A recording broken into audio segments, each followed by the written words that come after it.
Hello and welcome to your Niagara News Update for Tuesday, October the 18th, provided by bulletnewsniagara.ca and ICFADtv.com. I'm Annie Sylvester. Let's take a look now at some of the headlines. More than 150 family, friends, and complete strangers gathered last night for a candlelight vigil in honor of murdered toddler. Sometimes it's a longer-term process. So what you're saying, in essence, is it is the everyday person who's just on the cusp of poverty should situations evolve. It really is touching everybody these days. It could. It certainly could. So with that in mind, what is your feeling about the responsibility of government to help eradicate poverty? Because I still think as Canadians, we often are a little hesitant to give into it. We think we're maybe supporting the cause. We think maybe government could put the money elsewhere. What are your thoughts on that?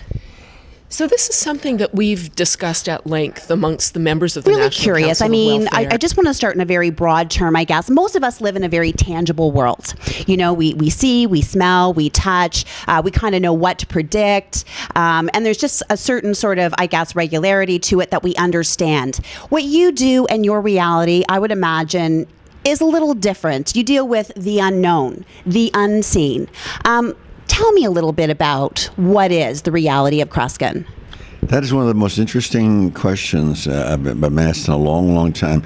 And it makes me think, about 3 weeks ago, I was invited as a guest to see a performer off Broadway who was only there for 2 weeks. He did an hour and 40-minute talk about his very career successful with Bill landscaping Shatner. business, and then that sort of transpired into renos and flipping homes. Right. Now you have television shows that you're involved with.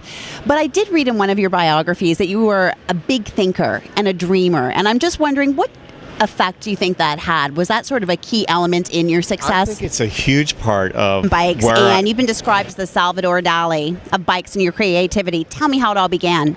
Well, I started as a kid, naturally, Yeah. and it was something I always loved was motorcycles, you know, and it was a thing my parents didn't think I should ride a motorcycle particularly, so I had to fight with them for That's a couple of years. fantastic. So tell me a little bit about album sales. How's it been going? Learn and Burn is the last one, I guess. Have things really, gone through the roof since you guys have made the cover? Yeah, it's been great, man. Way more people know about it, and so they're going to get it. Sales have been great in Canada, and we're just so happy because we're getting a lot of feedback, via Twitter or emails and stuff. And you want people to listen to your I music. think That's why we play confusion that a lot of music, so. people have in terms of what the party stands for.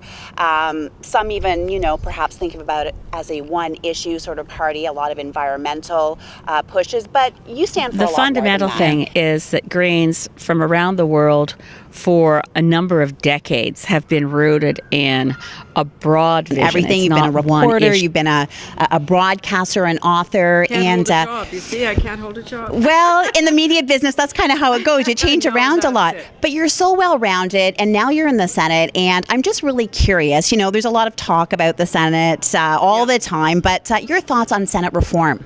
Well, I think we're in the process of starting that. The first thing that you have to do is change the attitude of the people in the Senate.